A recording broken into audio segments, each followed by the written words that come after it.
Pessoal, hoje então a gente vai falar um pouquinho do florescimento na pitaia. Os principais fatores que afetam a indução do florescimento, principalmente relacionado ao ambiente, né? A gente vai focar bastante aí na variedade que a gente planta bastante aqui no extremo sul catarinense, que é Lucérios undatus.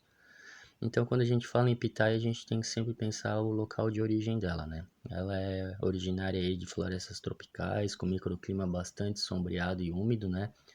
Principalmente aí das florestas tropicais aí de países como México, Colômbia, Nicarágua, né? Então a gente tem sempre que pensar a origem dela antes de poder trabalhar com a cultura e pensar o que que a gente vai fazer. E quando a gente leva ela para o pomar comercial, para o campo, a gente começa a adubar ela. Isso aqui é uma foto aí de uma análise de solo, então a gente está colocando bastante nutrição para ela, bastante, aqui no caso fósforo, potássio, cálcio, magnésio, deixando os teores bem altos, corrigindo a acidez do solo também, para a gente tentar botar produção nessa pitaia, né? Então tem os nutrientes que ela precisa, né? Nitrogênio, fósforo, potássio, cálcio, magnésio, enxofre, os micronutrientes também.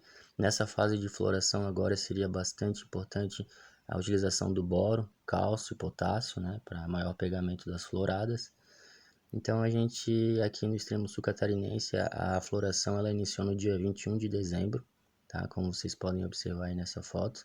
Não teve nenhum fator de adubação ou de outro trato cultural que fez ela florescer precocemente. Então foi a temperatura e o fotoperíodo que fez ela induzir a floração. Talvez a irrigação também, existem trabalhos aqui do Lopes que antecipou a floração da pitaia, deu uma maior produtividade também de flor, de fruto, mas a gente ainda não tem teste com irrigação. Mas como ela é de um local úmido, talvez dê algum efeito, né? Então, basicamente, os fatores que levam ao florescimento da pitaia seriam o fotoperíodo, então ela tem que ter uma luminosidade aí de 12 horas no mínimo, e nessa época do ano a gente tem a temperatura de 20 a 30 graus, umidade de 50 a 60%, idade do cladóide tem que ser um cladóide maduro e uma nutrição equilibrada. Então, assim, ó, da noite para o dia, né? A flor dela abre à noite. No dia 21 de dezembro iniciou a florada aqui no extremo sul catarinense. Combinou todos aqueles fatores, né? Principalmente relacionado ao comprimento do dia, fotoperíodo e a temperatura, né? De 20 a 30 graus. Então, os trabalhos científicos aí nos mostram que a temperatura adequada aí para iniciar o processo de florescimento realmente é de 22 a 28 graus, né? Vamos trabalhar em uma margem de 20 a 30 graus para ela dar um maior número de flores, tá? Vocês observam 16 a 22 graus, a floração é bem pequena, e 28 a 34 graus a floração é até inibida, né? Ocorre muito abortamento, né? E crescimento vegetativo também, e sistema radicular de 22 a 28 graus também, então é temperatura bem adequada para ela, para o crescimento do sistema radicular, bem como também o crescimento da parte aérea, tá?